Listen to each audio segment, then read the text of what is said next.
And hello everyone, welcome to the site of the National Sports Center in Blaine, Minnesota, where on this day we have the championships for the College Nationals of Ultimate Frisbee, the College UPA National Championship between the Carleton Syzygy and the Superfly from Stanford University. I'm Dan Webster, and we've got a pretty nice day out here, a little bit windy. You might hear a little bit of wind going on as we have just started this matchup of Ultimate Frisbee, the championship of the College Nationals for the college women.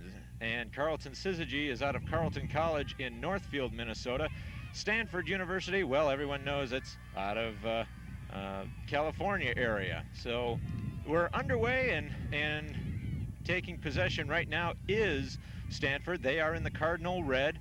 And on the screen, they are currently going from left to right. And for Carleton, they will take over, and they are going right to left. A bit windy out here, so a 175-gram Frisbee is definitely going to have some velocity on it in order to be able to cut through this wind.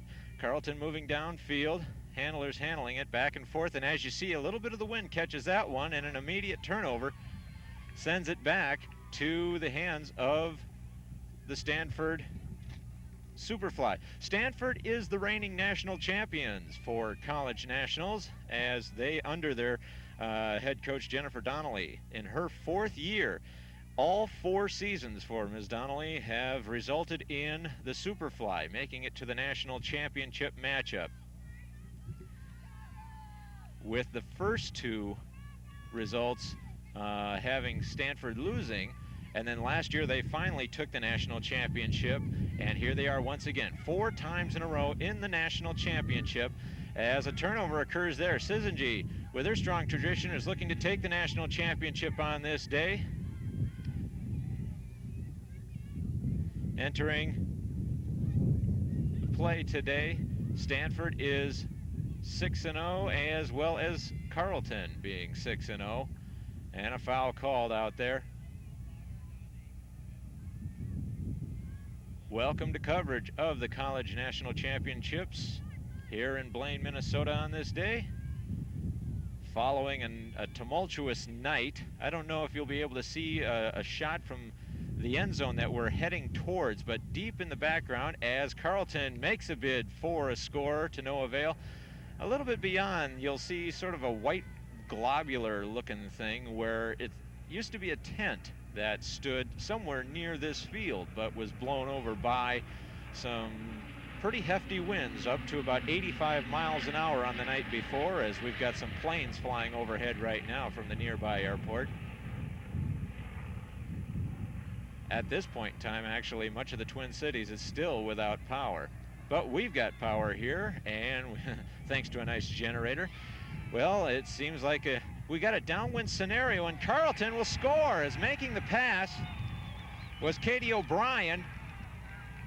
And being near the other end of the field, I'm trying to see who made the reception, but Katie O'Brien, a nice little uphand over, backhand, was able to put that one across, and Carleton jumps out to a 1-0 lead here in the early going of this national championship.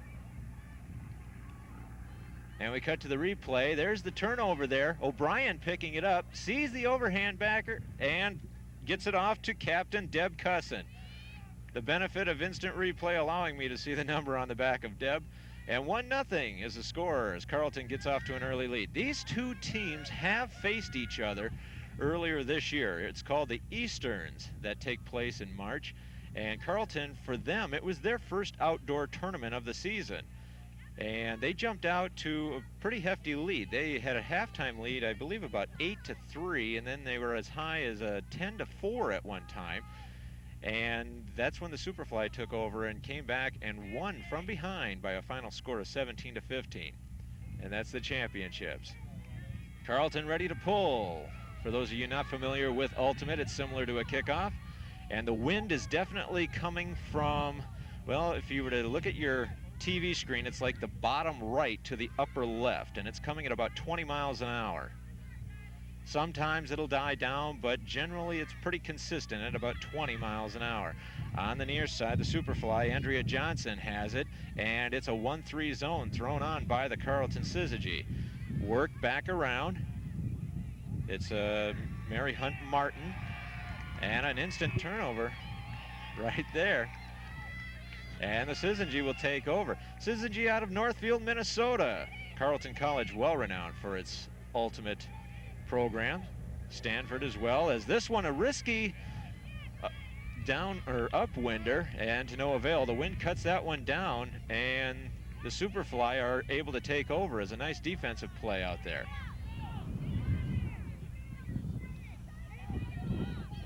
One nothing to score. It's a 1-2 zone as they work it around. The Superfly do, and they're going long right downfield. Will it be caught? Oh, getting a hand on it to no avail. Nice try by Aileen Kerrigan. It was a nice attempt playing with the wind, allowing the wind to take the disc beyond the defender and basically allow it to, if nothing else, if it falls incomplete or something, then at least Carleton is not able to take it. As you see right there, Kerrigan, making the attempt, getting the right hand on it. It's a turnover, it looks like right now, as we are back to action as the Superfly are setting up shop in the Carleton end. Nice pass inside, and scoring are the Superfly. Nice pass from Mary Hunt Martin. And just like that, the Superfly, after a point where it took about 3 possessions for a team to score, the Superfly are on the board. Off the turnover, and there's the score. Superfly on the board, 1-1 is the score, as you can hear some of the wind in the background. This is the first of 2 championships that are taking place on this day here at the National Sports Center. And I'm sure a lot of these players that you see on this field at this time will probably be part of the action coming up here in August. Pull coming up around midfield, so the wind taking hold on that one for the Syzygy. Sarah Hawley feeds it off for Sharon Goodwin, worked all around to the far side of the field. Now, this is a tough side of the field because in order for the disc to come back, it's got to cut through the wind. And just like that, it goes to Goodwin, but having trouble with it, battling the wind. The wind will play havoc, as it's going to do so here, and making a bid for the score is Ashley Simons.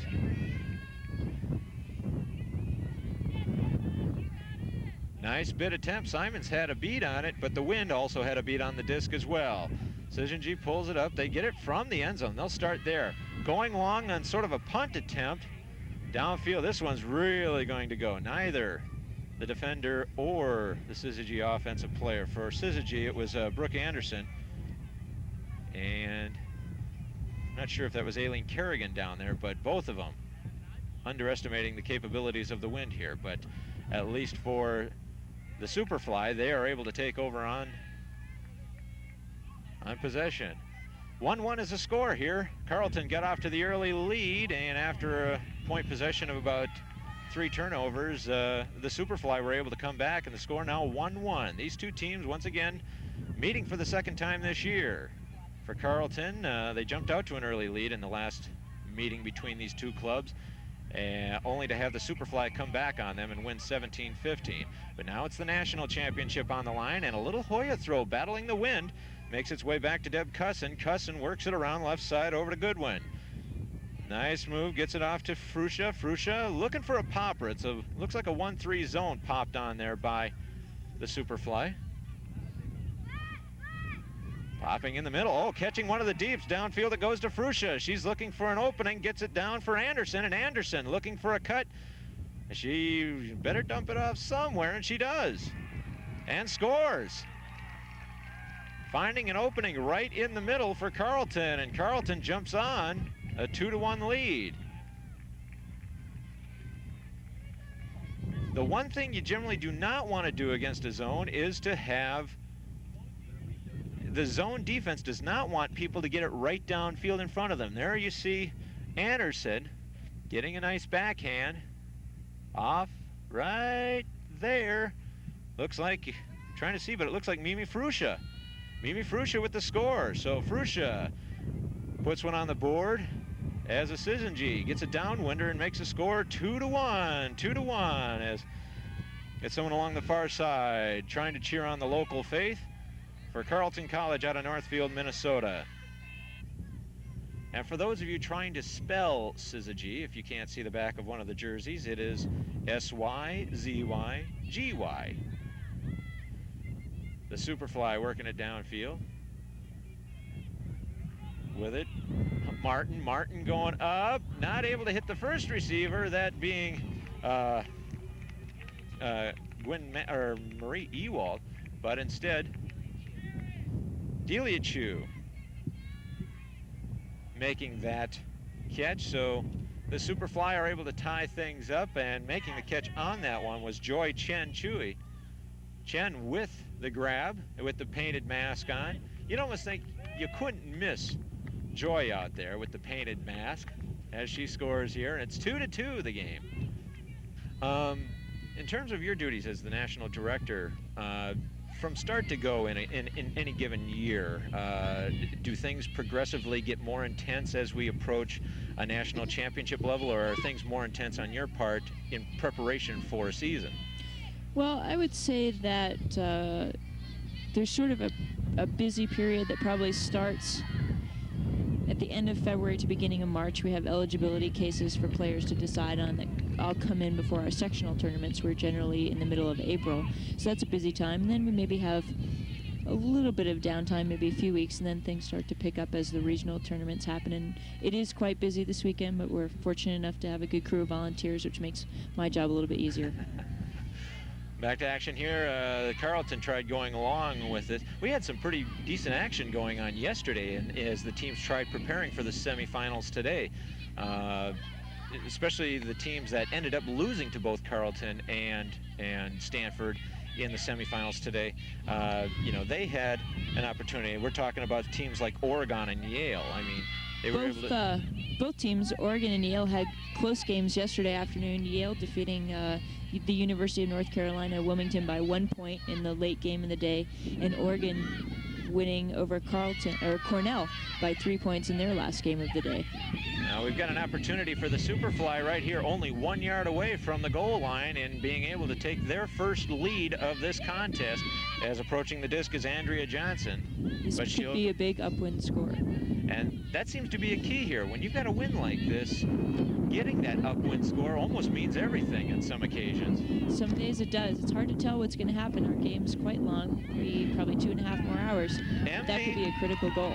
And Martita Emby finds Andrea Johnson on a little cut and dash, and a little 5-yard pass puts the Superfly up 3-2. So, all right, well, Kate's got some other duties here. She's got to attend to. And so we thank Kate Bergeron, the National Director of College Ultimate, for her chance to stop by. As you see the pass right there, a little 5-footer, little slash and dash. And the Superfly are up 3-2, taking their first lead of this contest. Carleton jumped off to the 1-0 lead. Superfly came back, tied it. Carleton went up 2-1. And the Superfly have scored 2 in a row to make a 3-2 lead here in this national championship contest of the women. Superfly working downfield with it now. Looks like Mary Hunt Martin. It's kind of tough. I'm about 60 to 70 yards away from the action. It's tough to see the black numbers on the red jerseys. When we get replays and stuff, then I'm generally able to pick up on it. And is that a score? Yes, it is. Picking up the disc right there is Andrea Johnson. Nice feed from Hunt Martin to Johnson.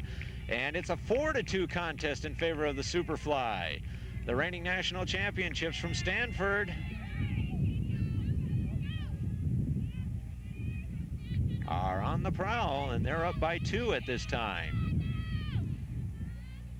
As you see the score, 4-2. If we can get the CG guy to update that one real quick, we'll let you know that the score right now is 4-2. Bingo! Just like that.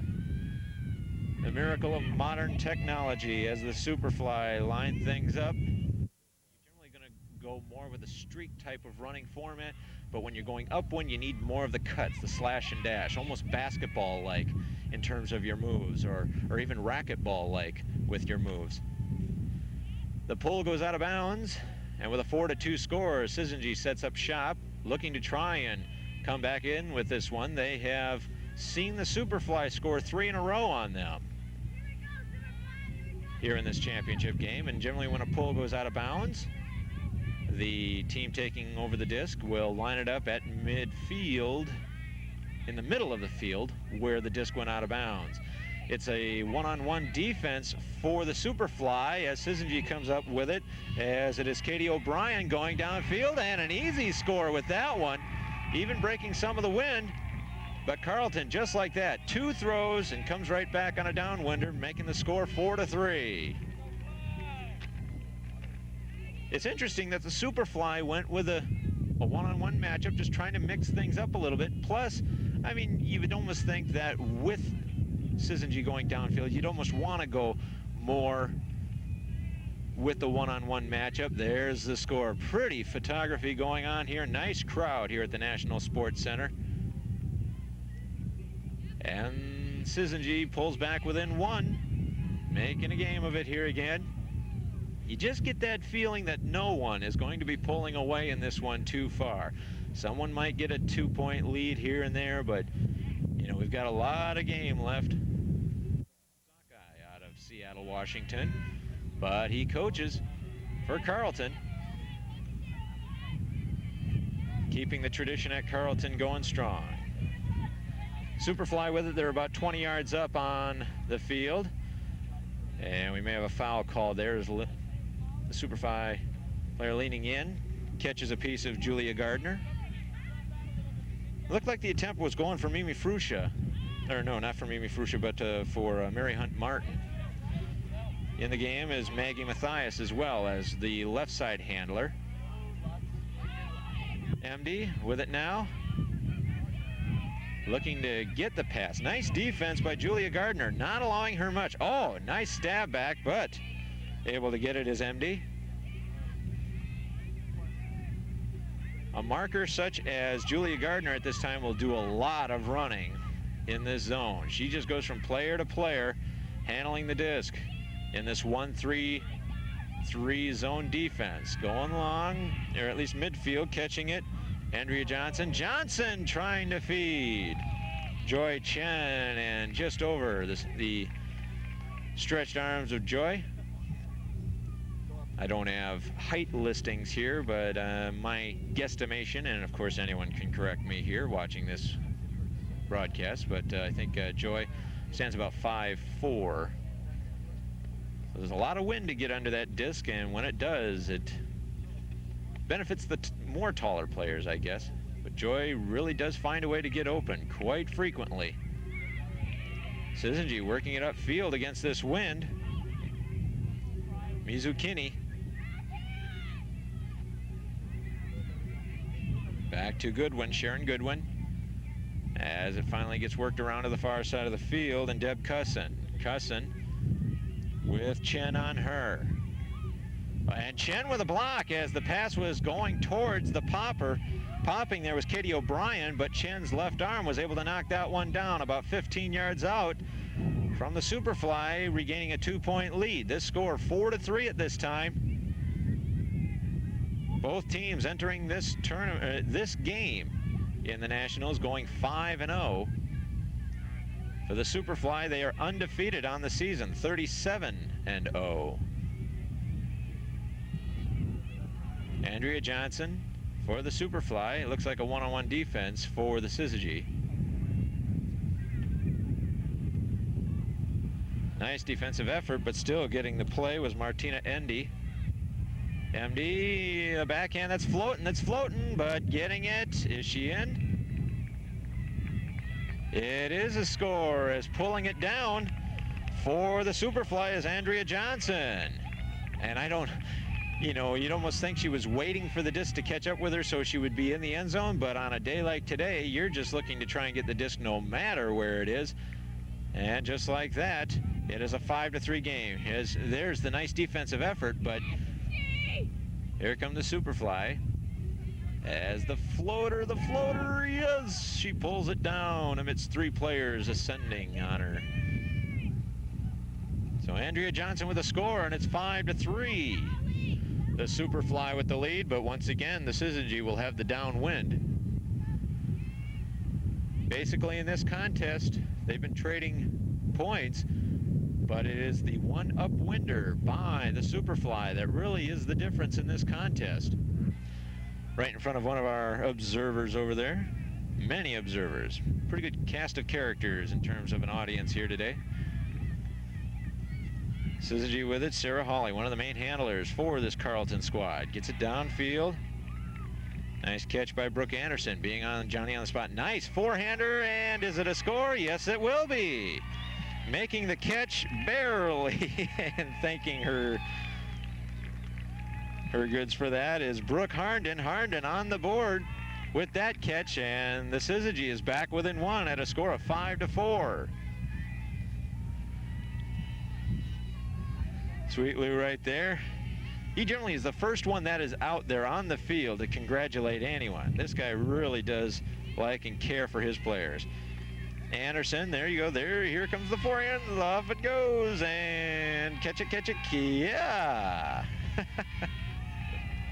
Brooke Harnden with that catch. 5-4 is the score. Still, the Superfly have the upwinder advantage in this contest. Looking to repeat. Carleton Syzygy looking to take it away. Here's the pull. Downfield it goes. Floating through the air. Makes it down at about the 55-yard mark. Long winder going long deep. And it is caught. Not for a score yet. Making the catch, Aileen Kerrigan. And that throw went about 60 yards. Kerrigan dumps it back for Martin. Mary Hunt Martin flips it off. And is it a score? I believe it is. Tough to see the lines from here, but the downwinder goes back to the Superfly as they now make the score 6-4 in this contest. Catching it there for the Superfly is Gwen Masada. Masada with that catch from the throw by Aileen Kerrigan. Foul was called. Martita Emdy looked like she made the catch. She called a foul as it was stripped off her hands. She did get 1 foot down inbounds, and that's all she needed. And the big catch there making it is Camille Yu looking for the score. Right on the doorstep. Little toss back. Martita Emdy and a collision right at the goal line. They're colliding as Camille Yu for the Superfly and Mimi Fruscia for Carleton. Once again, we got an upwinder opportunity, and the wind does pick up right now, and we've got a pick call. Cindy Craig for Syzygy met up with a block. No picks allowed in the sport of ultimate. Forcing the forehand throw, and a catch for the score. No, we've got a stoppage here. No score. Making the diving attempt was Andrea Johnson in the end zone. So the disc goes back to Martita Emdy. We've got plenty of observers here. I'll spit it out. Playing the forehand. Nice dash, flash, and a catch. Just like the original upwinder done by the Superfly. A little dash from the forehand to the backhand, and scoring is Andrea Johnson from a pass from Martita Emdy, and that means 2 upwinders for the Superfly, making things quite tough for Carleton Syzygy at this point in time with a score of 7-4. Not so much just the 3 points in itself is the score this important, but the underlying factor, the 2 upwinders for the Superfly in this contest. The first one making the score 3-2. This one making the score 7-4. 7-4 the score. Round 4 action. Stanford defeated Indiana. Yale over Rice. Wilmington over MIT. Carleton over Georgia. Cornell over Wisconsin. Oregon over Rutgers. In round 5, the final round yesterday where some of this action was decided in terms of who played today. It was Stanford over MIT. Yale defeated North Carolina Wilmington, and that allowed Yale to make it into this day's action. Indiana over Rice, and Carleton defeated Rutgers. Then Oregon defeated Cornell 13-10 in the final round to join the semifinals. And Georgia defeated Wisconsin 13-11 in their matchup. And that ended up rounding out the 5 rounds of action in pool play for Friday and Saturday. We are on semifinal and championship Sunday, and oh my, that one getting off the hands of Brooke Harnden. Playing with that wind, Carleton making a bid for an upwinder attempt. And so the Superfly will take over at about the 35-yard mark. That's roughly midfield. Pass off to Mary Hunt Martin. Martin will dish it downfield, and a gallon attempt deep into the back of the end zone made by, I think that's Aileen Kerrigan. And not able to get the right hand on that. End zones extend 25 yards, and she was bidding to use all of it. Carleton immediately starts off from their end zone. You can do that. You don't have to bring the disc up to the goal line, and they are looking to bring it right upfield. As they do, with it is Julia Gardner, about 3 yards away from the end zone. She needs some help to dump it off to. So back about 5 yards it goes, and a catch! An upwinder, Deb Cusson. Able to make the throw. And this is a joyous occasion for Syzygy as they now claim an upwinder themselves, leaving it to the Superfly with a 1-0 advantage in upwinders. Actually a 2-1 advantage in upwinders. But getting that upwinder is all important. There it is. Trying to see who made that catch.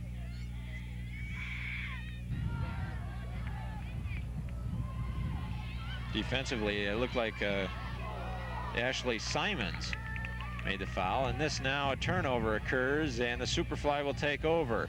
60 yards to go for an upwinder score. Pass off to Hunt Martin.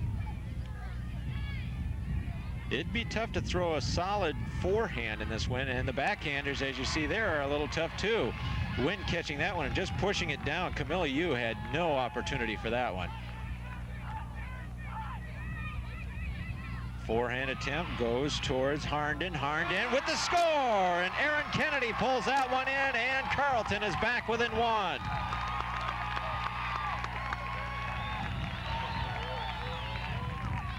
Patience and a little luck, and an upwinder help, but these downwinders are just as equally special because you got to get those as well. So a little piece of our highlight there.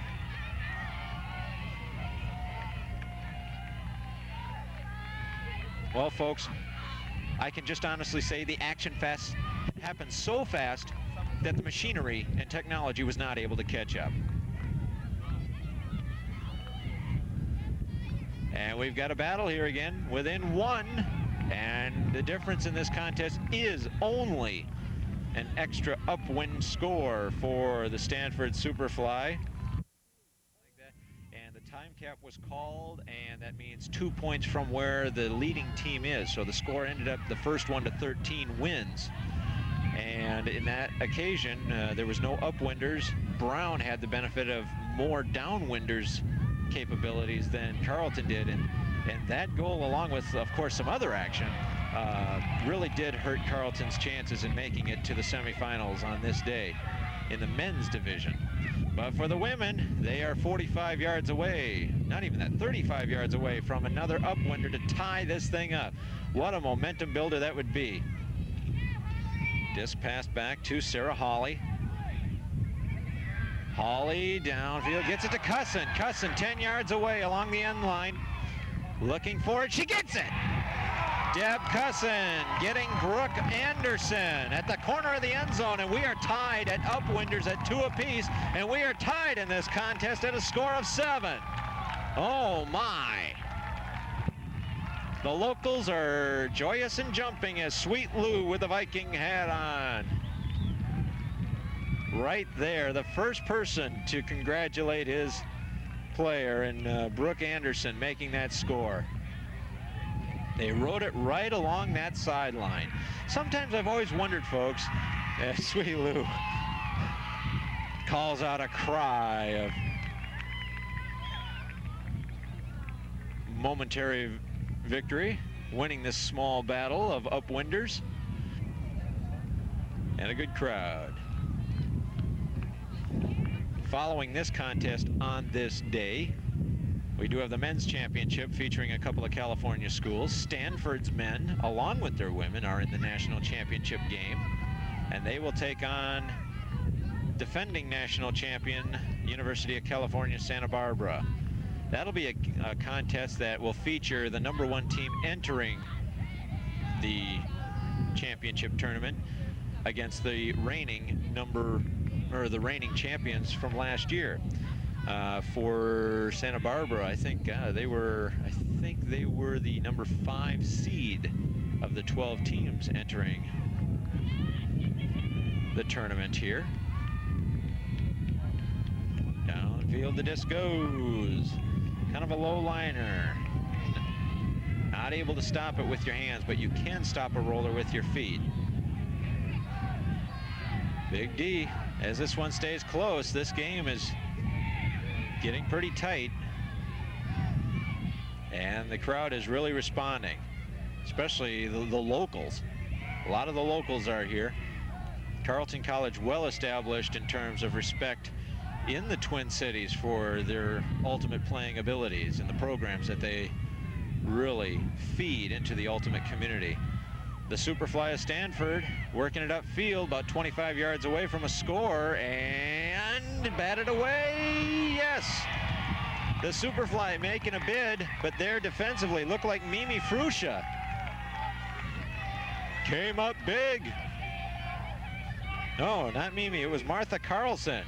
Nothing against Mimi, but of course give credit where credit's due. Martha Carlson with a big defensive effort at that time. Oh, but kind of a wobbly toss, a wounded duck, and an immediate turnover will give the Superfly a chance right again. The wind picking up all of a sudden. Big floater, and knocked down once again right there, Sharon Goodwin. And taking over, trying to check the back, and it looks like Brooke Harnden. Harnden will get the pass off, gets it off for Deb Cusson. Cusson has a pretty strong backhand. She can hit the end zone from this range, and that's about 50 yards, or about 40 yards. Worked around Sharon Goodwin. Goodwin, one-on-one defense off the stack. Backhanded, this one's floating, and oh, some backside help would have been needed, but Brooke Harnden at least got a right hand on it. Turnover sends it back to Stanford.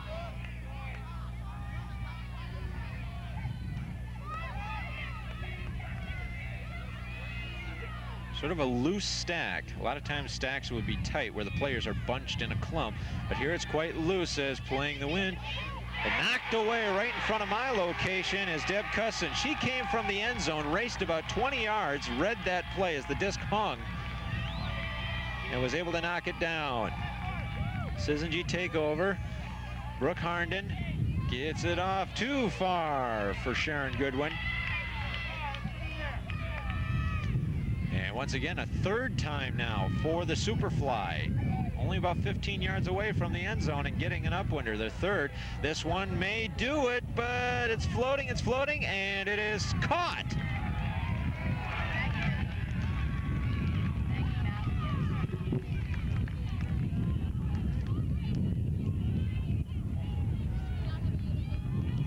Maggie Mathias with that big grab off the deflection, and the wind kept that one in bounds.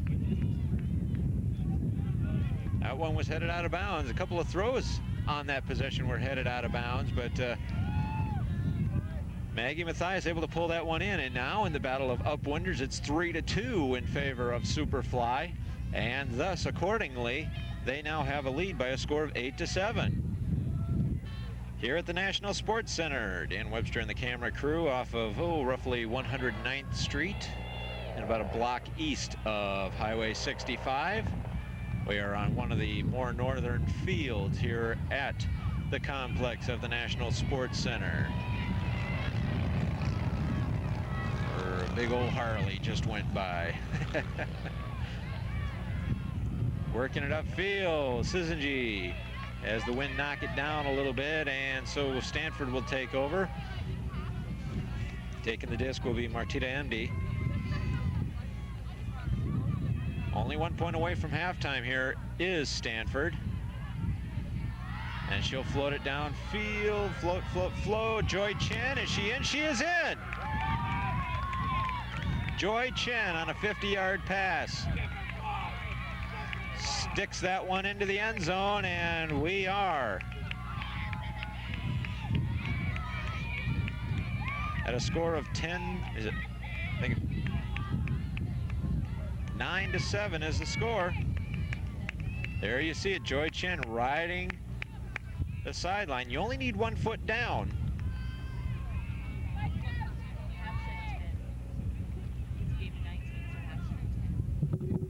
Just been told the game's to 19. Halftime is at 10. That coming from Kate Bergeron, the National Director of College Ultimate.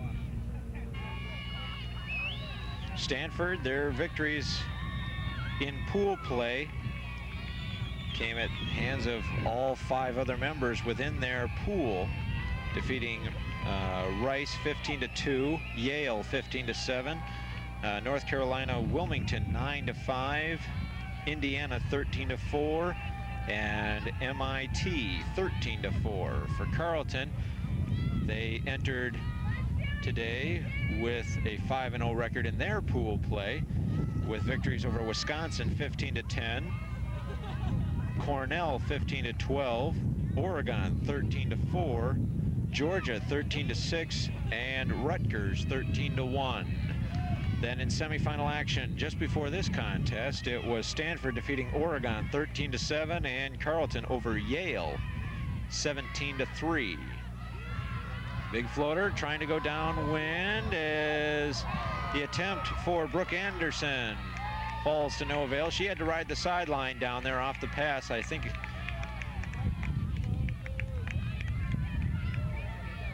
it seemed as if the disc was actually floating away. It was not able to tail back in because the wind was just too strong. So Stanford with it, trying to get a pass off. Oh, the backhander is able to be caught. Joy Chen with it. Gets it off for teammate Mary Hunt Martin. Martin looking around. Once again, this is an upwind scenario. Chances are you don't want to try it long, and thus you see the result of that. Oftentimes, if you can get those little push passes, just a little 2-footer, 3-footer, 5-yarder in that range, then you're sitting pretty well. Once in a while, you'll get lucky and be able to bite against the wind and get a long pass.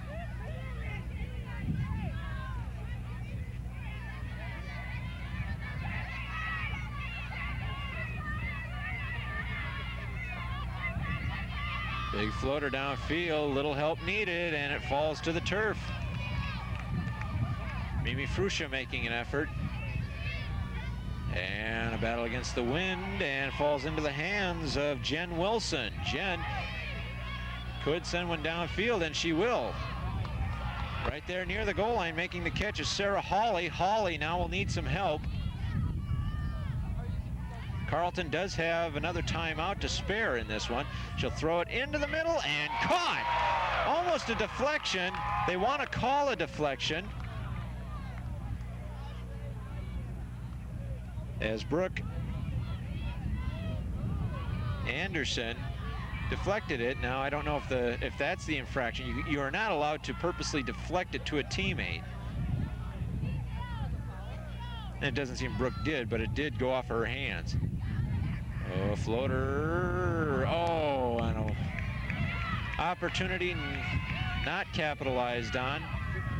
Right there. Nice diving attempt, though, by Sharon Goodwin.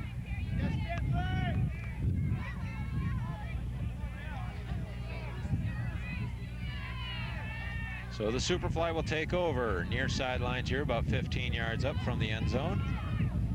Nice view. And you can see me. There's me. I'm waving my arms. I'm waving my arms. Just having a little fun. Just helping people understand where my location is. And right in front of me, making a nice catch on a nice cut, was Cara Dow. She'll float one up. Oh, and a couple of Stanford players really walloped into each other. So we're going to have a momentary timeout. Getting the worst of that was Mary Hunt Martin. So action stops for players must remain where they were.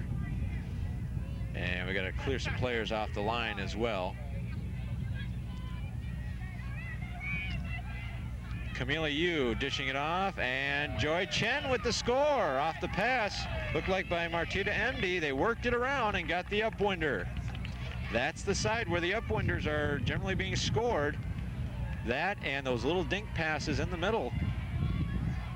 But really, only that one floater that was caught here near our location for the upwinder by Maggie Mathias is really the big exception in terms of what upwinders should be. But just like that, we do have halftime, and with halftime, Stanford withstands a momentum-building opportunity by Carleton by scoring 2 upwinders out of the last 3 points and take a 10-7 lead here at halftime. Dan Webster and the camera crew here at the National Sports Center, enjoying the national championship of the college UPA Nationals, featuring the Stanford Superfly and the Carleton College of Northfield Syzygy. 10-7 is the score, and we'll be back with second half action in just a bit. Blaine, it's day 1 of the College National Ultimate Championships. Ultimate is a sport that combines elements of football and basketball, but is obviously played with the Frisbee. 24 schools and about 500 participants from across the country are seeking titles in both men's and women's competition. Carleton has qualified both their men's and women's teams. Play continues through Sunday. If you can fly a Frisbee in the winds we have today, you must be an ultimate Frisbee player. And speaking of ultimate, the college championships are being played this weekend at the National Sports Center in Blaine. 24 teams from across the country spinning the sailing disc in this competition, which we'll liken to Frisbee football. I guess ultimately the competition wrapping up Sunday. It does take talent today. In that win, yeah. Work with a great opportunity for people to get out and enjoy a great venue, as in this case the College National Championships here in Blaine, Minnesota. I'm Dan Webster, and we've got a halftime score of the reigning national champions of the Stanford Superfly, and they lead the Carleton College Syzygy by a score of 10-7. As you see, Stanford, better known by many people for their Cardinals. Well, women's ultimate, they call themselves the Superfly. And Carleton College, out of Northfield, Minnesota, I guess is about as local as you can get under the circumstances. And, you know, they were able to tie things up at 7 apiece on the downwinders. And just like here, 10-7. Just had the coach of the Superfly, and Jennifer Donnelly, asked me the score. And we've got it right. 10-7 as a long floater downfield falls harmlessly into the end zone. As we have our end zone camera looking on at the forefront, pass off and falls to the turf. Now, big attempt by Andrea Johnson to pull that one in. And basically a punt, if you will, by Syzygy, which seems unusual to try and do a long pass or a punt type of maneuver against the wind. A lot of times the team with the wind at their back will purposely just throw it long as a move to try and force the other team to throw all these passes against the wind. As you see, the Superfly right there are getting the score along that far sideline, and they now have jumped out to a 4-point lead with the 2 upwinder help. And of course, switching over at halftime, they were able to jump on top immediately with a downwinder. 11-7 is our score. Things looking a little tough now for Carleton Syzygy. Still a lot of game left as this one goes to 19 points. So the final score will be 19-something around here. Oh, we got a replay here. We'll see that last score. Right along that far sideline. This one will go about 30 yards for the score. Caught about 5 yards deep in the end zone. Pulling is Andrea Johnson, and it'll fall to the turf about 30 yards out. Near midfield, 70-yard field between the two 25-yard end zones. Sarah Hawley floats one up over to Deb Cusson. Cusson throws a forehander downfield, looking for and catching it is Brooke Anderson. That's where the big bodies help deep, especially when you're going downwind. Upwind, it's not quite as important, you would think, unless you know you've got just a floater hanging around. But that's an occasion where the size of Brooke Anderson is most advantageous to Syzygy in this case. So pulling, as you see the score there, pulling Carleton within to an 11-8 score. Part of the start of the North games. That's around the North Hennepin Community College area. But here in Blaine, August 14th through the 23rd will be the World Championships. It's basically the Olympics of Ultimate Frisbee, where not only the college players, but the world players, some of the big gunners from around the world will be up here. About 3,000 strong, as you see a long pass for Joy Chen falling to the turf.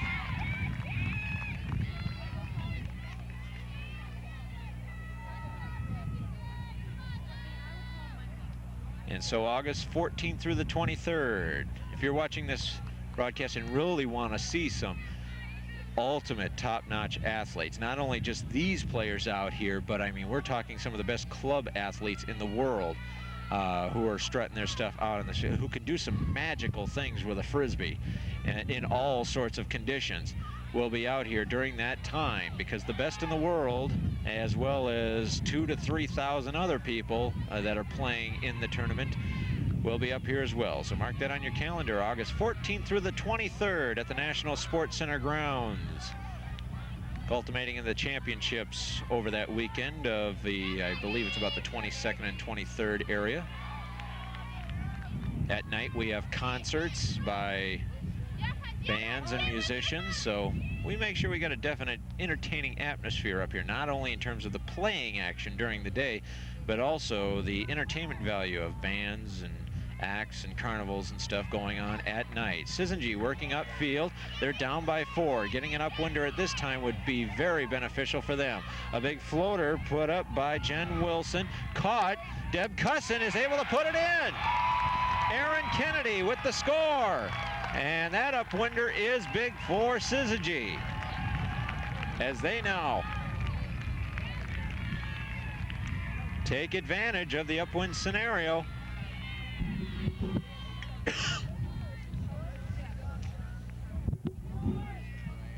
And now pull within 2, I believe it is. I believe it's 11-9. But I may be corrected.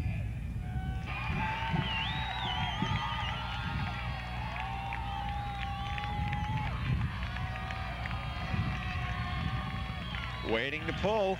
There you see her, number 25. Katie O'Brien sends it downfield. We've got a game. So it rolls around near the end of the end zone there. And here comes Stanford. Backhander attempt laid out. Nice catch made. That's Mary Hunt Martin with that one. She was in a collision earlier and has come up big in this contest. Feeding a pass to Aileen Kerrigan. Kerrigan on her is Kennedy, dishing it off a 2-footer to Cindy Craig. On Craig is Julia Gardner. Feeds it up ahead is Sharon Goodwin. Goodwin right in front of our location at midfield.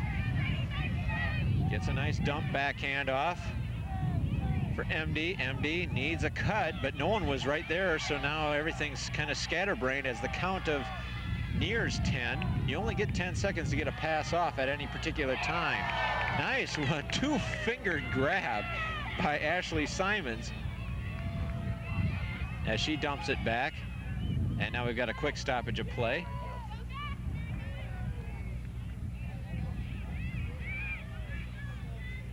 Play is called out.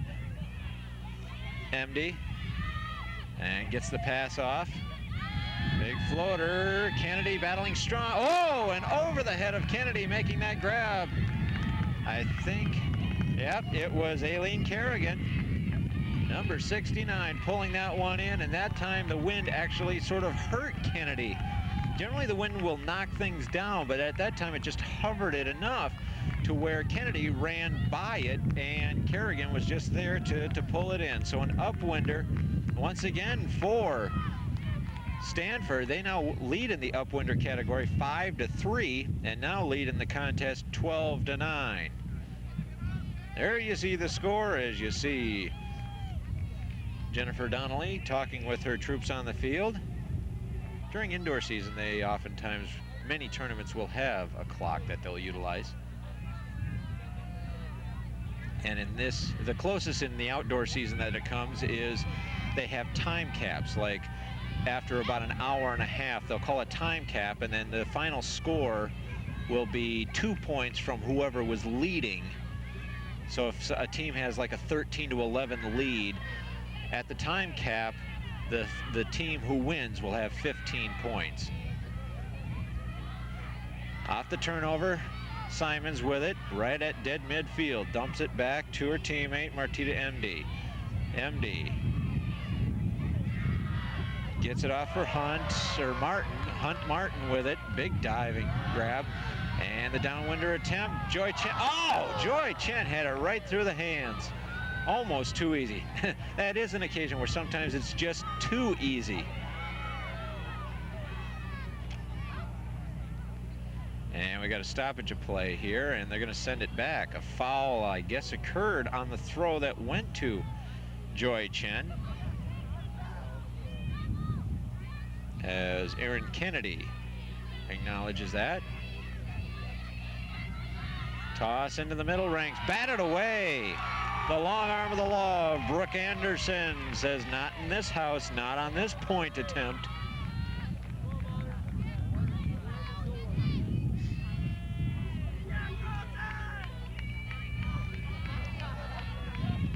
Carleton will rush it up. Carleton, on one occasion on an upwinder, started off their possession from way in the back of the end zone.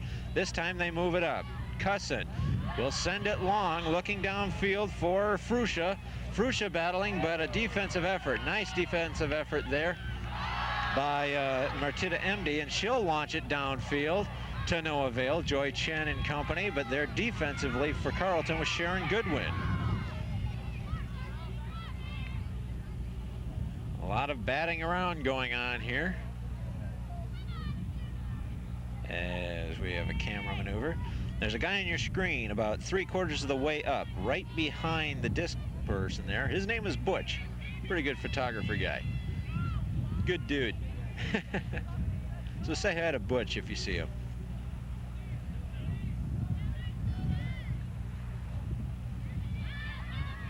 Pass off to Martin. Martin on the backhand. Gets it to Johnson. Johnson looking downfield long, and this one goes well beyond Aileen Kerrigan. The wind catching a piece of it and lofting it into some of the crowd back there. And Cusson for the Carleton Syzygy will bring things up. It looks like she's just going to bring it up. At any point in time, she can just stop and pass it if she wants, but she has the opportunity to walk it or run it, or however you want to bring it up to that goal line. So she's standing at the goal line right now. Will float it up, gets it up ahead for teammate Katie O'Brien. O'Brien, and through the hands of Cusson. No real chance to linger on it, as a chance for Joy Chen, and she catches it. Yes. Joy Chen, laying out in that corner of the end zone, is able to pull that one down, and the downwind goal gives Stanford a 3-point lead once again. Here's that pass. And the layout. All 5'4" of her.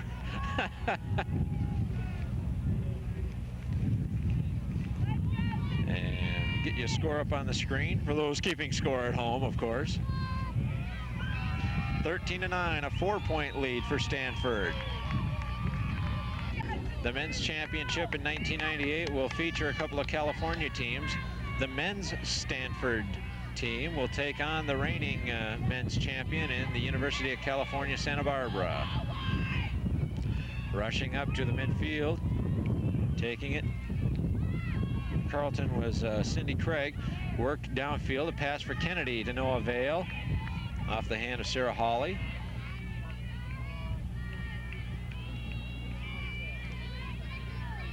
And it will be Stanford at about 10 yards from their goal line, setting up shop, working upwind.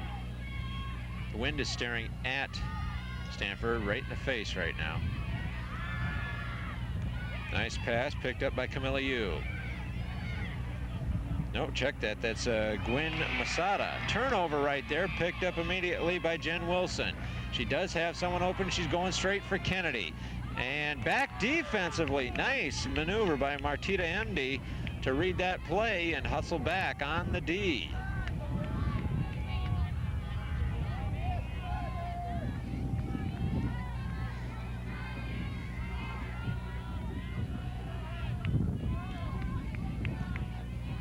You're allowed that much distance in ultimate. Nice close-up shot of the action. Martita MD. And it's turned over. Nice defensive play by Cindy Craig for Syzygy. The disc rolls around, and you're allowed to take it wherever it ends up. Unless it does a lot of rolling out of bounds. That you cannot add on. Hawley with it on the corner there. Feeds it off, and not into the end zone yet. But Kennedy gets the score from the pass by Sharon Goodwin. And the nice downwinder attempt, and Carleton back within 3 at 14-10. I say that because I haven't kept score in the past few points, so I sort of I've begun to rely a little bit too much on the television on the chirograms to help me out, but there you see the score. Entering the championship tournaments, or the sectionals. Lou's got a long way to go before he reaches that age, though. Stanford with it. They're up by 3. A little bump and grind there between Andrea Johnson and Julia Gardner, but the pass is off and caught. Work back. Martita MD. Worked over. Joy Chen. Looking to dish off a backhand. She gets a 3-inch pass off, and they're looking to try and contest it maybe.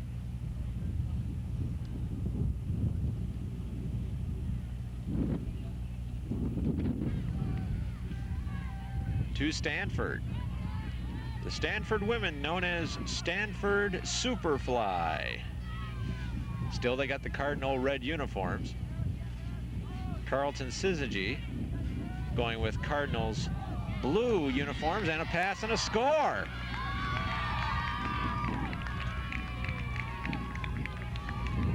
Right there on that left end line. Able to pull it down. Stanford with it. And they now jump back to a 4-point lead at 14-10. As Delia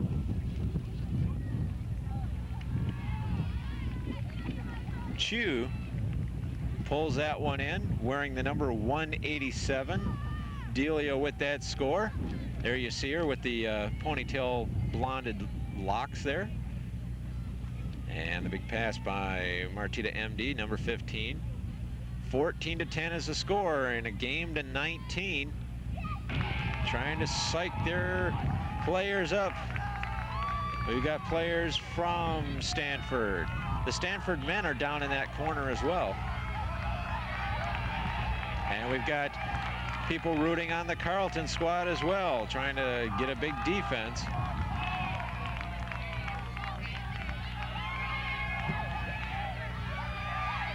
And that's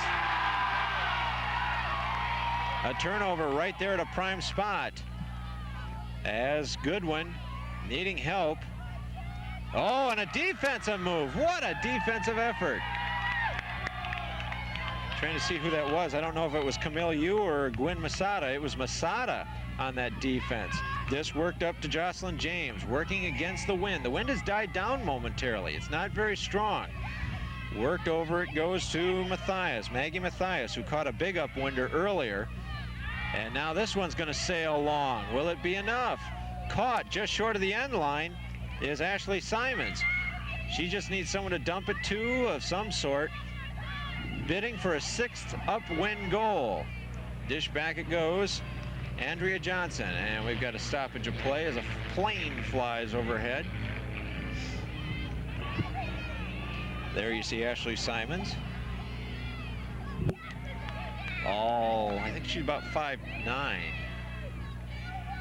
One of the taller players on the field at this time for the women.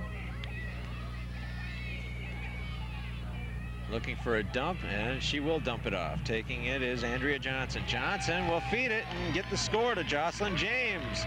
And a golden opportunity for Carleton to pull within 2 has now been wasted, as coming back on the other end is Stanford, and now has another upwinder to add to their repertoire of upwinders on this day.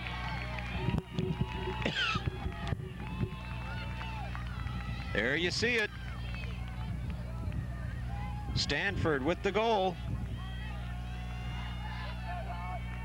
15-10 is the score. 4 points away from repeating as a national champion. If you're always interested in finding out about tournament action, call the National Sports Center and ask for the Director of Ultimate Disc in Greg Williams. He is also the Central Regional Coordinator for the Ultimate Players Association. There's the pull. Andrea Johnson sending it downfield. Hawley takes it. Works it up for O'Brien. O'Brien told to go backhand. The force seems to be towards the backhand, but taking it is O'Brien. O'Brien lofting it, a jump ball attempt, and batted down. Joy Chen, after it was deflected, just got the big bat, and we've got a foul called and a down player, I believe. And we've got a brief timeout that's over with. Carleton will take it back. They're about 15 yards from the end zone. Harnden will try a hammer toss, a risky toss, gets it to Cusson, and Cusson gets it to Anderson, and Anderson scores an upwinder, making the score 15-11. So despite a lot of the wind that is occurring here today, these teams have had some decent success scoring upwind on each other. It's a 6 upwinder points for Stanford at this time, and I believe that makes it 4 upwinder points for Carleton at this time.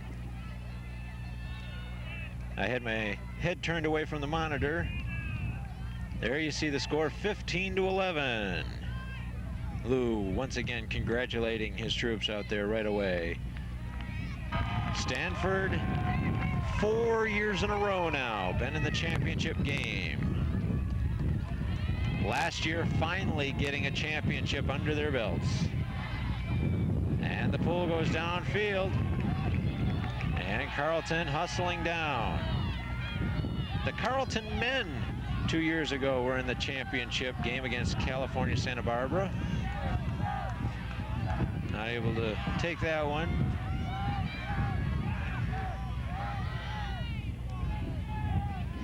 The women looking to try and steal one away from Stanford. They've got a ways to go.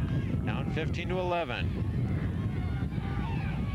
Masada will get a pass off to Martin. Martin, on her is Harnden. A big floater there defensively. Ooh, a dangerous bounce around off the hands of Mizukini. You just want to knock it to the ground. If it floats in the air, it still could float into someone's hands. Kinney gets it off for O'Brien. On O'Brien is Kerrigan, and bodies colliding there. No foul seems to have been called. Good defensive play.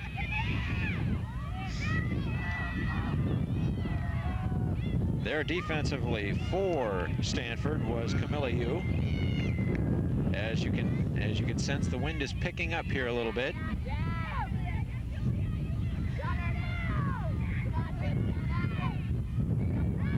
Pass worked off for MD. MD will float it up, knock down. That's how you defend something like that. Get that floater down.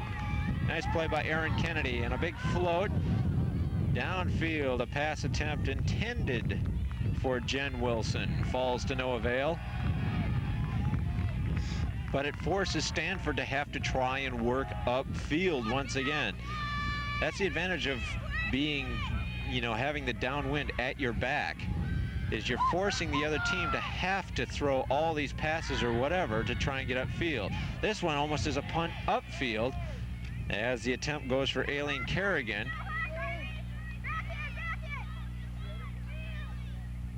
And a travel was called.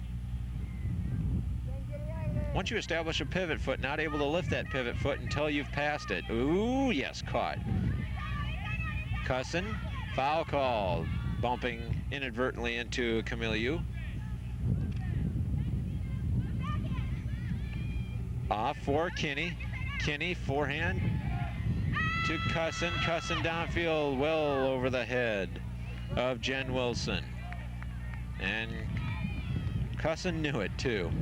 She had a nice little outlet pass that would have had that catch at around 5 yards from the end zone.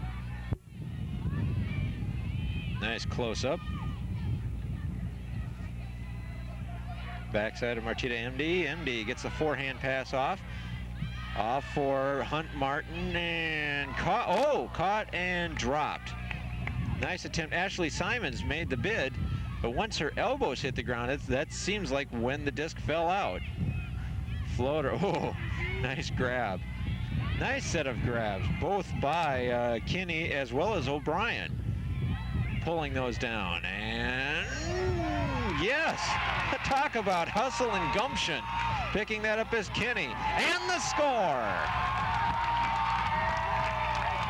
Left alone on the backhand side, Cusson breaks loose, and Carleton now is within 3. 15-12, Carleton still needing some upwind help, but has now rattled off a couple points in a row, and 3 of the last 4. Watch it again. Oh, go, go, go. Kinney, get her. Yeah, she pulls that down. Then she gets right up and sees Cusson. Cusson has already started her break. She drew her defender inward, then pulled outward, and that's why you see the defender in the middle part of the screen about 5 yards behind.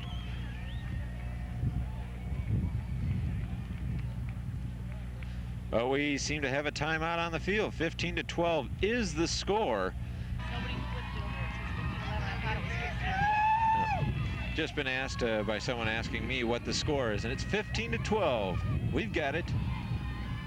Even if the world outside of here does not have it, in our truck, on computer, we've got the score. There it is. Now you see the score at this point in time.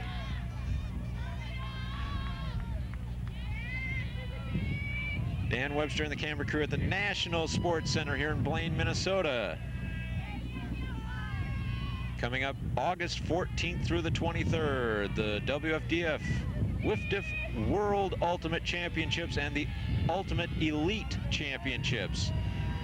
Best athletes in the world in the sport of ultimate, not only from a physical stamina standpoint, but just people who know how to magically do things with a Frisbee disc will be up here playing this sport on an Olympic level.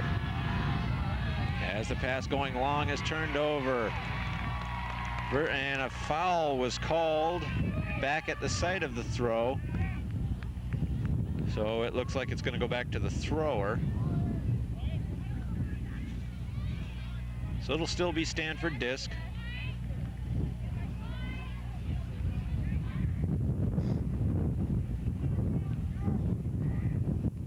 Players talking about. That's the nice thing about this sport. It allows the players to at least determine themselves without referee referral to make the call. A lot of times you're left with there's no foul unless the referee saw it. Joy Chen downfield makes a bid for a catch to no avail, and once again it's a turnover.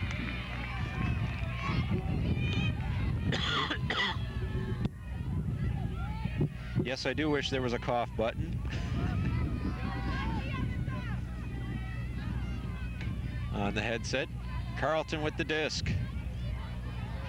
Fed up field. Cusson with a nice cut. Fakes a backhand. And nice defensive effort there by MD for Stanford. Worked over. Oh, nice. Joy Chen that time cut in front of Molly Metzger. and was able to disrupt that play and allow Stanford to take over. Hunt Martin with it.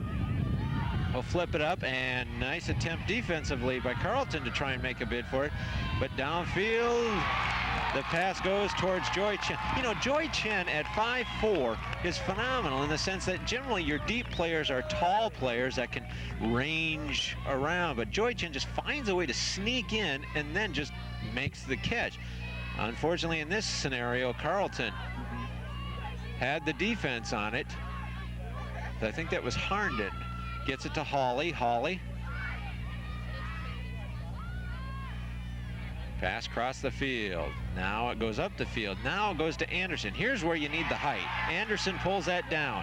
Now she should just dump it off, and she'll get it to Cusson. That's a good player to get it to. Deb Cusson will launch the backhand. Will get it. Will it? Will it? Oh, a nice bid attempt. If only Molly Metzger could see that it was going to the backhand side instead of the forehand side. That might have been better off, but a nice effort nonetheless.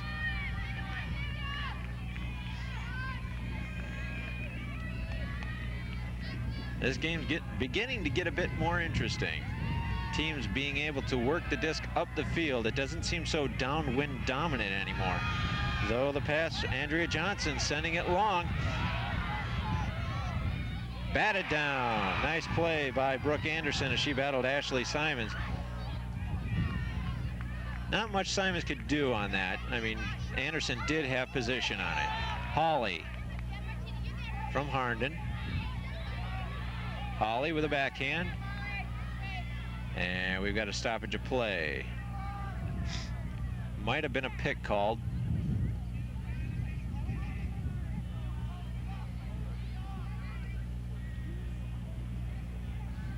Discussion on the field, as you see it there.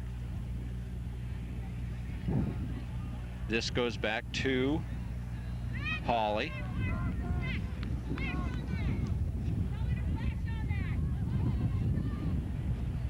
And now the pass is released. Left-handed thrower is Molly Metzger. Up and oh, Hawley, the wind knocked that one down. You can see it about halfway into that throw. The wind just gusted and just batted it down itself. Nothing any player could do, really. Long downfield pass. Chen does have it.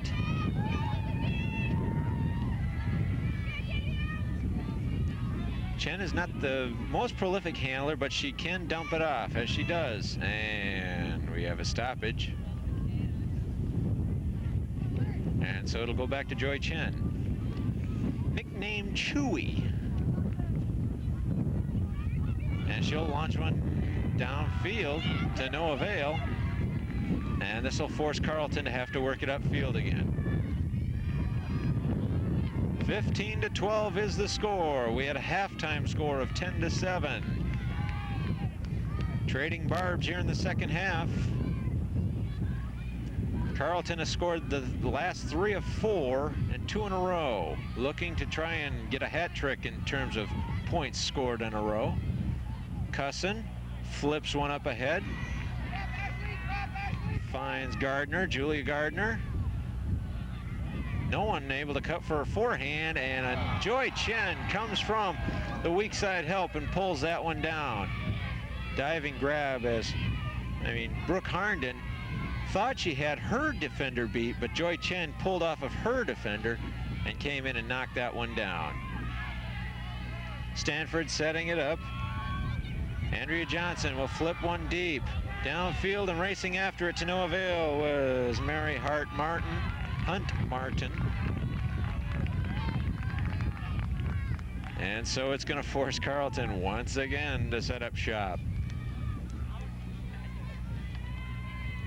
Something like that, of course, Stanford's looking for the score, but more than anything, if the score doesn't occur, then at least what they're going to do is force Carleton to have to go a long way. This pass is floater, and I don't know if a foul was caught. It's caught, so they'll play it on. It goes to Metzger. Back to O'Brien. making the grab. I don't know if that was Cindy Craig or not. It might have been Julia Gardner, as this one will fall harmlessly. Looking for a double burn. Simon goes down deep field. As picking it up is Martin. Martin will try and dump it. Does, and we may have a foul called. Martin and Gardner will discuss it. Gardner definitely did have too much body on it. She leaned forward. So it'll come, but she will contest it, and it'll go back to Hunt Martin.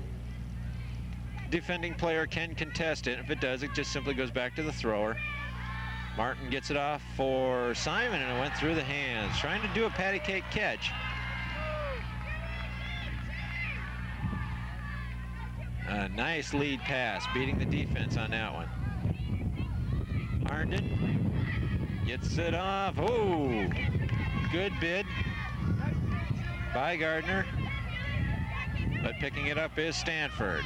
Long pass downfield. Johnson going long for Simon and batted away. Simon got a hand on it, but she was running sideways. Pass intended for Maggie Mathias. Not much Maggie could do about that. I mean, the wind was holding the disc up. The pass was not the best delivered. And Brooke Anderson just said, nope, this one's mine this time. Worked up ahead. Hawley will launch one. Kind of a floater. This one may go back to Brooke Anderson. Oh, just beyond Brooke as well. Both she and Deb Cussin making bids.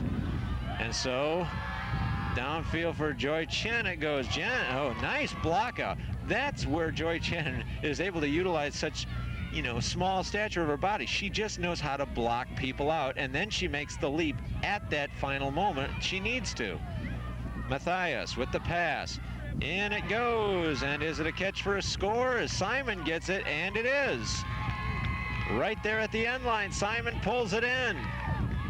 And with that, the Stanford Superfly jumps out to a 16-12 lead. And are now within 3 points of a national championship repeat. Watch this again. Here comes the forehand. Slicing, dicing, and Simon getting in front of her defender to reel that one in. That was a long point and sort of disheartening because Carleton really wanted to work it upfield. They had 6 or 7 opportunities to try and work that upfield. And, you know, it's tough because from Stanford's standpoint, all you have to do is just throw it downfield. And even if you're just punting it away, that in itself is enough of an offense to help your defense. Stop lights there? Yeah, there we go. Now we're pulling away. This one will roll. The wind really biting down on that one. And Carleton will set up shop. Down by 4. Worked up ahead it goes. Kinney does have a dump with her and gets it off for Fruscia. Fruscia in that corner. Back it goes. And Kinney looking for a break. Saw Kennedy, but to no avail. Instead finds Sharon Goodwin. Goodwin, oh, using the body to pull it in. Nice grab by Jen Wilson. Floating one up and deflected and caught. Making the catch is Martha Carlson off the deflection. An inadvertent deflection, which is legal. You're not allowed to purposely tip a pass to someone, but that one does work, and so the downwinder goes to Carleton just like that, as you see the repeat occurring. Deflected and caught in the corner. I'm trying to think, I think that was, yeah, Martha Carlson. And the score, 16-13. So for Carleton, it's nice to get the points, but of course they also now have to get the points and not allow Stanford to score, which of course means Carleton needs to get 2 upwind points in order to even come close to tying this. Syzygy out of Carleton College. The Carleton men's team is called Carleton Cut.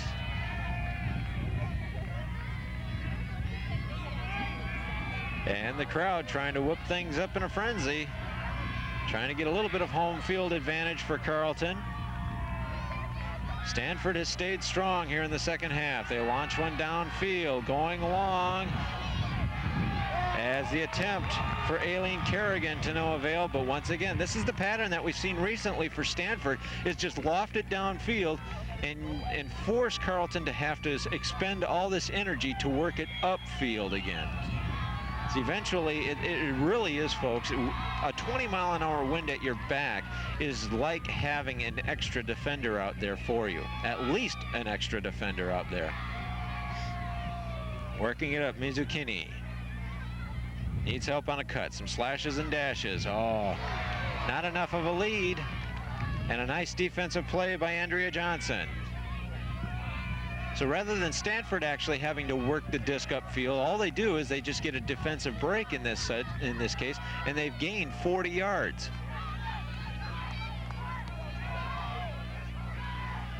Picking it up is Mary Hunt Martin.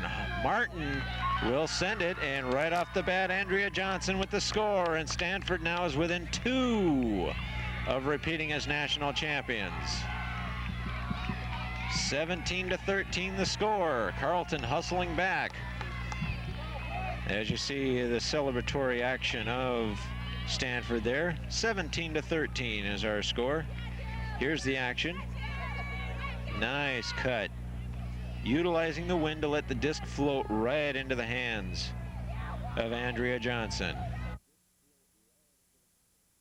We had some dandy matchups entering, in the final rounds of pool play yesterday, especially for the women. The second seeds of each of the pools were decided in the final round for Pool A, the Stanford pool. North Carolina Wilmington in the final round defeated Yale by a score of 14-13 to earn the right to go to the semifinals. And in Pool B, Oregon defeated Cornell 13-10 in the final round to earn the right to go to the semifinals. Then in the semifinals, it was Stanford over Oregon 13-7, and it was Carleton over Yale 17-3. Pass up ahead it goes. Nice. Oh, that time the wind just knocked it down right off the hands of Cindy Craig in an attempt to try and get it to her teammate Erin Kennedy. So now Stanford will get it upfield. Carleton wants to do everything it can to stop Stanford at this point in time. I don't think Stanford is too concerned about trying to get an upwind goal. They just, all they want to do is on the next point, just make sure Carleton does not get the upwind goal. So with it now is Mizukini, and Kinney does feed Brooke Anderson, and Anderson scores. So Carleton gets back on the board with a score and makes it 17-14. But if you're Stanford at this time, you're thinking, that's not bad to give up. I mean, naturally you don't want to give up goals, or points, but this one at this juncture of the game is not that important for them. So it's nothing to worry about from a Stanford Superfly standpoint. Both the men's and women's teams for Stanford in championship play. The Stanford men rated #1 in the nation. The Stanford women rated #1 in the nation.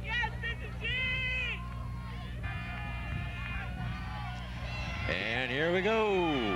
An upwind pull. Makes its way to about the 25-yard mark. And Andrea Johnson, oh, a drop pass right at midfield. That was a tough one. And Carleton will bring it up. Carleton 35 yards away from getting one of the 2 big-time needed upwinders. Cindy Craig looking for a dump, finds the dump. In Brooke Harnden, back to Craig. Oh, the wind just knocked that down. That's a tough pass to do. And a foul call. Streaking deep on the play for Stanford was Aileen Kerrigan. And almost reading it right away was Andrea Johnson, but she was fouled by Katie O'Brien. Big floater and pulled down by Johnson. She'll launch one. And it is caught. And for the score, is that Kerrigan? It was a nice forehand read. Yes, Kerrigan with the score. That was a 40-yard pass and thrown right on a bullet. I mean, John Elway can't throw a football that fast.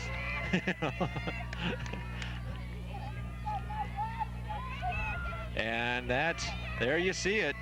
And that goal in itself put Stanford within 1 point of a national championship for 1998.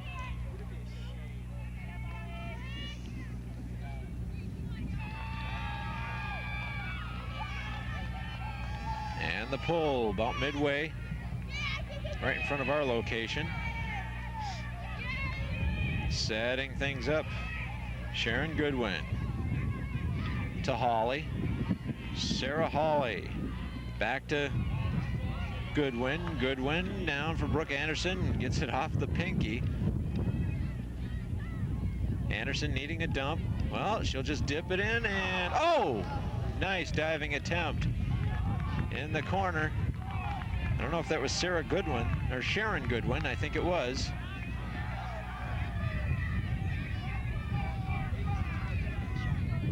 So now it will be Stanford from their own end zone line, bringing it out. From Stanford's standpoint, you like to think, oh my gosh, if you can score the final point of the game on an upwinder, then so be it. But once again, you're just sort of punting it upward. And some of the Boo Birds are out, a foul called. And with that, Aileen Kerrigan saw her head coach, Jennifer Donnelly, just say, wave it off, forget about it, forget about it. It's not worth it at this time. So now they're just going to decide what to do. Sort of the diplomatic debate going on here.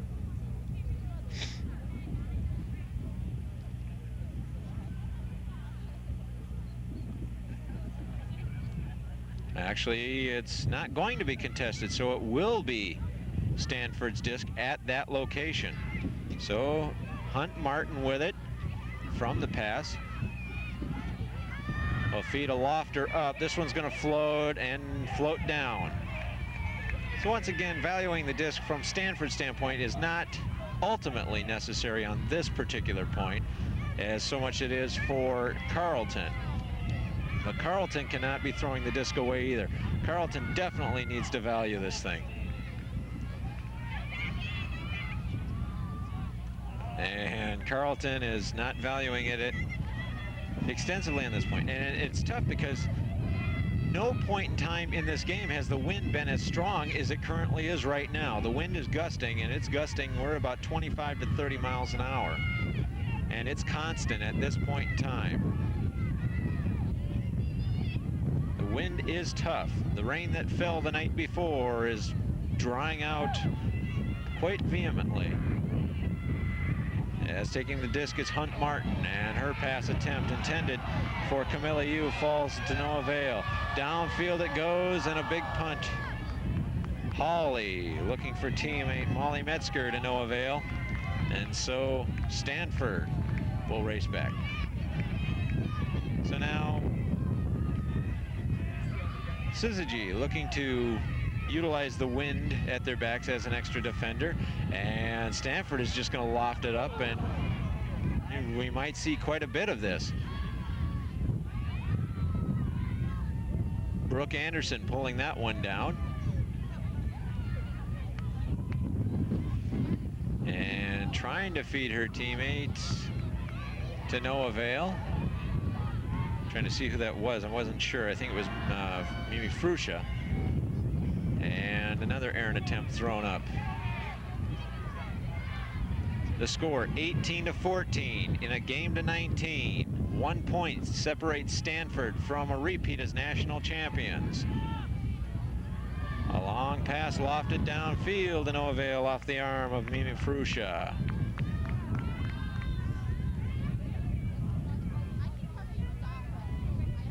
Dan Webster and the camera crew here at the National Sports Center, the 1998 College Ultimate Championships, featuring the top 2 teams in the nation, seeded number 1, seeded number 2, respectively Stanford's Superfly and Carleton Syzygy.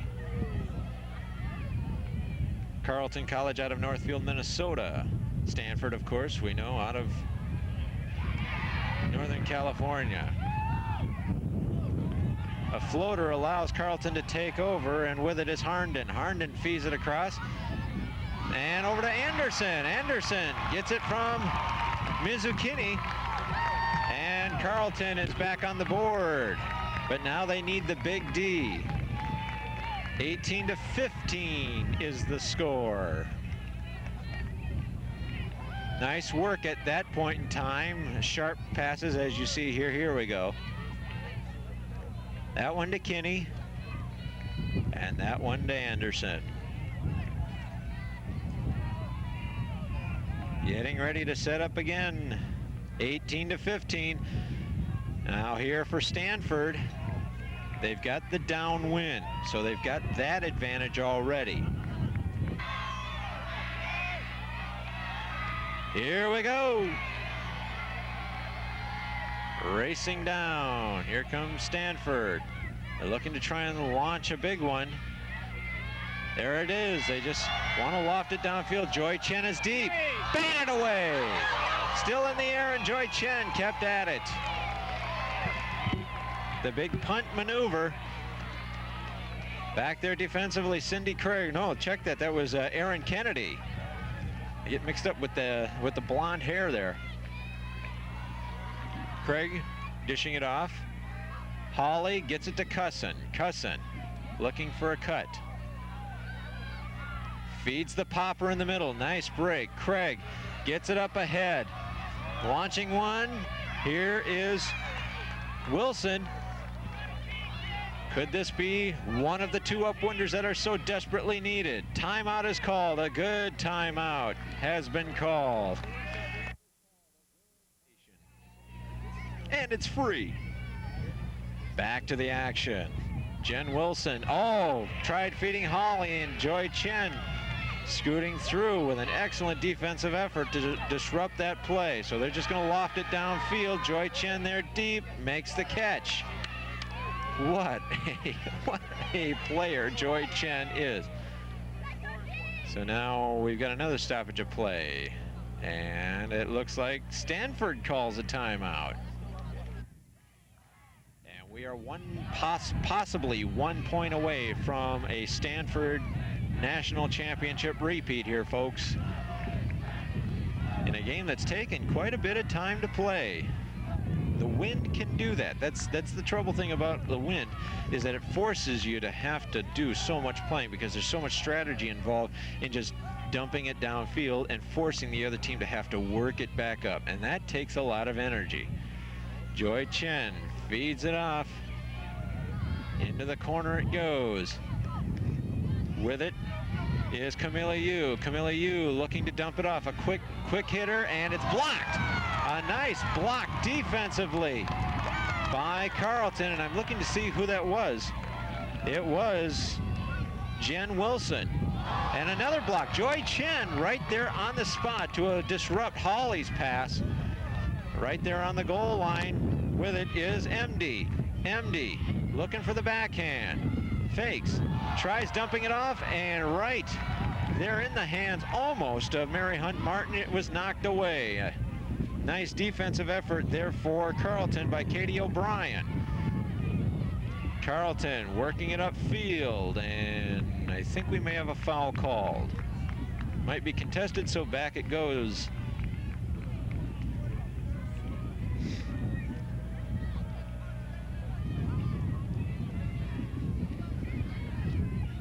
(18-15). Worked up, it goes to Julia Gardner. Gardner needs help, needs a dump, needs someone. The count at about 5, and off it goes on a floater to O'Brien. O'Brien with the count, reaching 5, gets it to Craig. Only get 10 seconds to get the disc off, and a nice deflection. Good defensive play, getting her body in there was Mary Hunt Martin. Another long pass downfield. Holly will knock that down in front of Joy Chen. It was more or less a punt, but Martita Emdy just picked it up and just went downfield with it. Wasn't trying to do anything specific except just to get it out of her territory.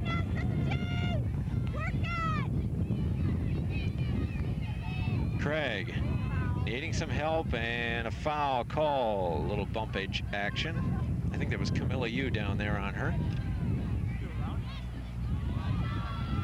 Upfield it goes. Holly, she'll loft, and this one will float, but will there be some backside help? Oh, catching it is Cusson, Deb Cusson. Needs some help, will float one ahead, and into the end zone for the score is Cindy Craig. Leg number 1 of the trifecta needed has been achieved. The upwind goal.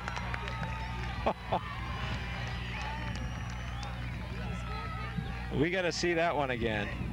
Here it is. She had to check and see if her feet were in the end zone, and according to her, the first one was. She looked at the observer and said, "Am I?" And the observer says, "Yep." And just like that, 18-16. So about 1 yard away on 2 separate opportunities, Stanford was from getting that 19th point at this occasion. Unavailable to do it. Look at this.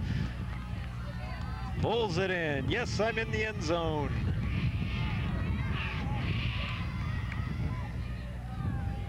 (18-16) is our score. Carleton has to get this downwind goal.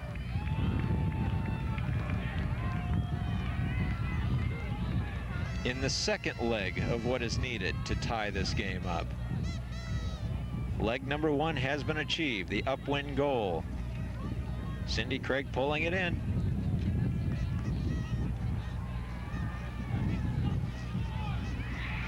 And the stuff and score cry goes up for Carleton Syzygy. Carleton College about 60 miles away from this location in Northfield, Minnesota. Stanford University roughly about 1,400 miles away in Northern California.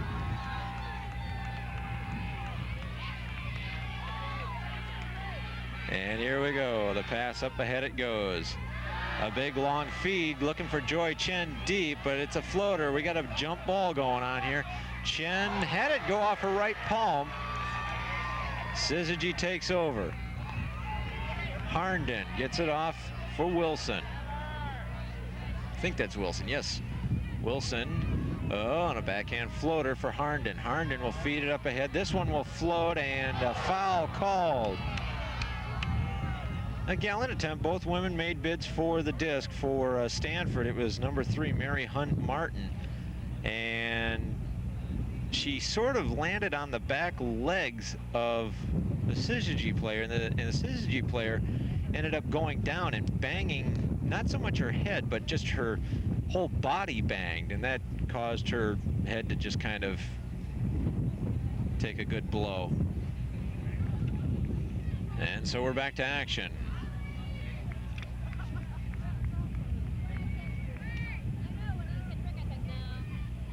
Going with the, taking away the backhand. Nice job by Mary Hunt Martin, because Kennedy was open deep for Syzygy.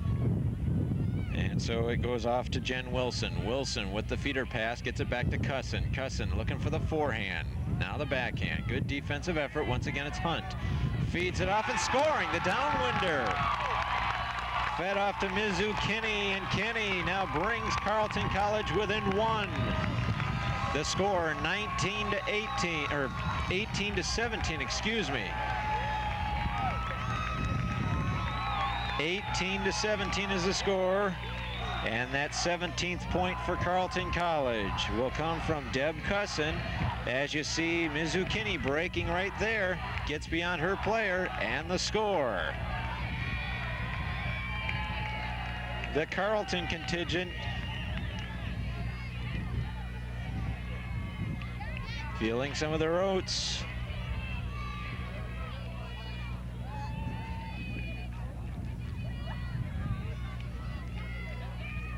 And the men here off on a neighboring field have been practicing for about the last hour, thinking that at some point in time very soon this game would have ended. But this game has continued on because two hardy, gallant teams going at it. Once again, these two teams have faced each other back, little over a month and a half ago. Almost 2 months ago in the Easterns, what are called the Easterns. It's a tournament that it's a 6-day event that brings in a ton of teams from around the nation for the women. And for Carleton College, it's their first outdoor tournament of the year, and basically the first opportunity to battle the elements and play on grass as opposed to playing on a basketball court type of substance or a field house type of substance. And in that contest between Stanford and Carleton, Stanford came from behind. They were down at one point in time 10-4, came from behind and won 17-15. Now Carleton here is looking to try and do some kind of return of favor on their own behalf as they pull it downfield. Stanford up 18-17, has had the lead as high as I think it was 18-14 or 18-15. And Carleton has gotten the upwinder, and now a foul is called. They're trying to determine how close Deb Cusson should be and try to defend the player. You have to allow the full diameter of the Frisbee disc.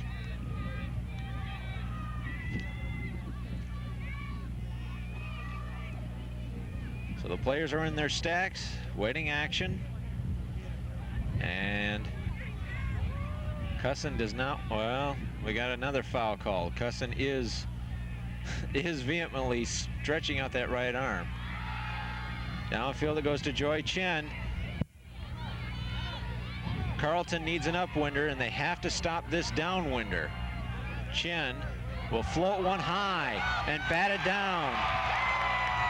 Oh, a foul is called, and Jen Wilson does not agree. Jen Wilson had position, so the boo birds are out, and from a broadcaster's position, they are correct.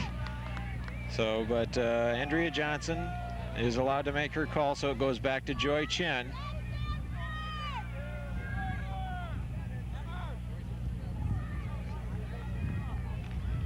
Joy Chen, once again, has had a pretty phenomenal game. She really is a strong asset for this team. She's able to get her dumps off, and now she's playing a dump position, even though primarily she is more of the deep threat. She gets underneath, throws the disc. Oh, through the hands of Delia Chu, and now Carleton takes over, and barely getting the pass off and caught. Jen Wilson works it up ahead, gets it to Katie O'Brien.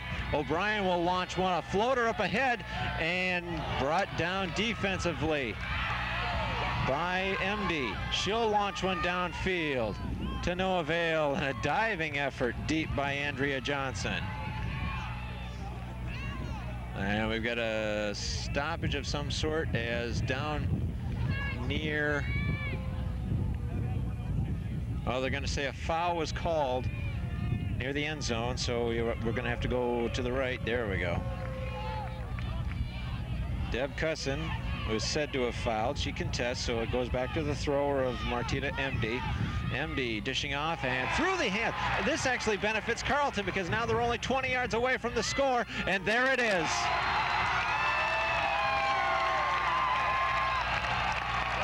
Jen Wilson with the score.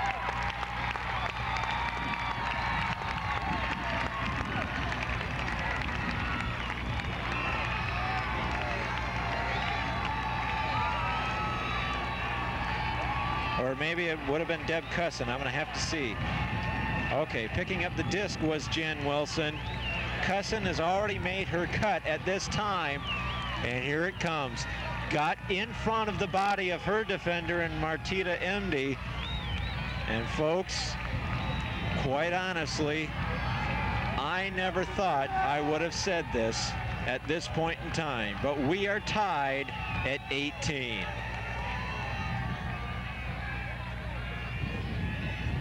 And guess who gets the downwinder? Carleton College out of Northfield.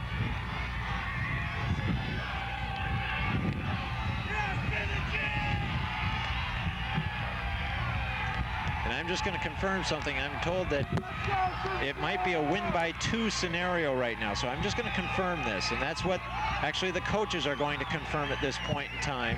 So I'm going to try and confirm it myself. Is this a win by 2 at this point? Straight 19. Okay, it's a straight to 19. So my earlier scenario is true. We are what is now called sudden victory. You can say it's sudden death, but let's put it this way. The first team to score wins. That's all it is. Folks, welcome to the national championship matchup of the Women's Ultimate College Championships. Carleton College out of Northfield, Minnesota. Thought to be down and out. They were down as 18-15 with the wind against them on 2 occasions. They have bounced back to tie Stanford University, the reigning national champions.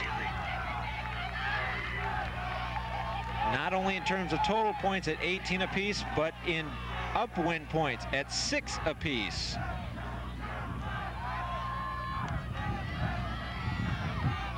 And so Carleton College looking to somehow come back and get a downwinder for the victory. At this point in time, you'd think now the benefit is now in Carleton's favor. They've got the wind at the back. But one thing is shown, that out of the 18 points each of these teams have scored, 1/3 of each team's points has come from an upwinder. And the pull. Let's get ready for some action, folks. And here comes Stanford. Possession number 1 on this point. Up ahead for Hunt Martin. Up ahead for Joy Chen. Look for this woman on this point. Gets it off for Andrea Johnson. Johnson looking around. She's forced to throw a forehand. Does. Up ahead it goes for Camilla Yu. Camille Yu forced on the forehand. The wind has died down a little bit. It's not that bad. The dish pass back. Sort of a rough one, too. Floater up ahead. This one's launched in the air. This is tough. It is caught. It is just short of the end zone. Stanford calls a timeout 3 yards from victory, and it is Andrea Johnson who pulls down the floater. Oh my gosh, folks. Just when all the momentum has gone Carleton's way to get the wind at their backs, suddenly the wind dies down a little bit, and Superfly of Stanford University is able to make 3 passes and get it to where they are now just 3 yards away from scoring the national championship point. Upwind. For Stanford in this game, their first 2 upwinder points came when they were very close to the end zone. And the type of point that was scored was a very quick-minded point. What happened is that the disc thrower is forced to throw a forehand into the wind. The person that they are eyeing as the receiver fakes to the forehand side and then doubles back to a backhand side. But rather than the thrower throwing a backhand toss, they are actually using a wrist flip on the forehand side. And that's how Stanford scored their first 2 upwinders. And that should be the mindset that they are probably going to look for at this particular point in time. This is the time where Stanford is vehemently saying, value the disc, because for Stanford, if they do not get that point at this time, on this possession, that means Carleton has, well, they may have to go 70 yards, but they still have the wind at their back. And now the wind is beginning to pick up once again. For Carleton, it is big time hunker down time. not only from before where they had to get the points to come back into this. Carleton had to score 2 upwinders and 3 points in a row to tie this game up at 18 points apiece. Now they have to hold on for dear life defensively on an upwinder scenario for Stanford and stop them to buy themselves enough respite time to set up an offense on a downwind mode.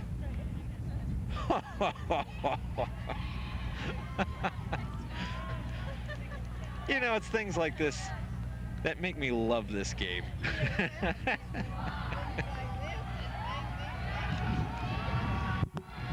All right, the timeout is over with. The fans are in an uproar. They've shifted downfield to this side. Some of them are still down on the left side end thinking that Carleton might score it down there. But the action has to occur here first to see what goes on. Inbound, it is Johnson, Andrea Johnson, and it is dropped. A nice spin move attempt going for one of their main guns, Mary Hunt Martins, and it was right off the fingertips. Long downfield pass from Brooke Harnden, up in the air, batted down defensively by Martita MD. So now, here comes Stanford. Possession number 2. They were within a fingertip of winning the national championship. Hunt Martin. Joy Chen. I still think somehow this national championship point is gonna do something with Joy Chen. Don't ask me why. The count is counting. It's thrown up, caught. Here comes Andrea Johnson to Simons. Ashley Simons. A floater up ahead for MD. The floater for Joy Chen, the national championship. Joy Chen.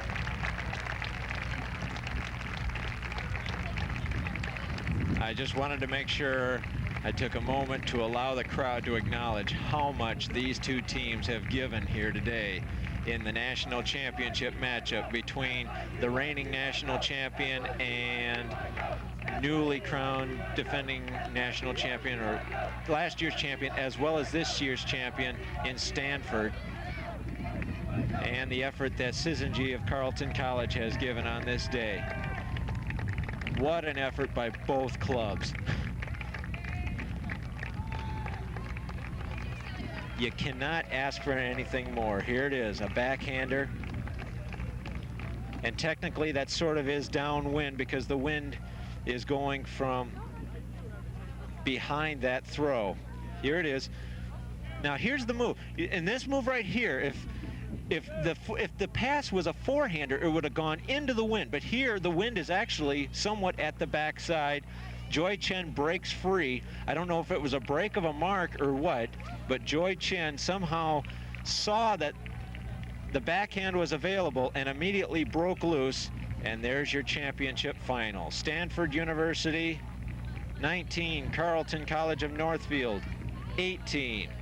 The national champion, Stanford Superfly, continues year number 2 in a row. So Stanford, in 4 years under the reign of head coach Jennifer Donnelly, 2-2 in her championship final games. And for Jennifer Donnelly, she now has evened up her championship record in championship games, starting off 0-2, winning last year and winning again this year. So a great effort by both these clubs, and a standing ovation by everyone at hand. The women's championship, ladies and gentlemen, what a game. Stanford defeats Carleton by a final of 19-18. For the crew here at the National Sports Center in Blaine, Minnesota, I'm Dan Webster, and we've witnessed just a dandy of a contest, one of the best you could ever account, and it occurred in a championship matchup. Your final, 19-18, Stanford over Carleton.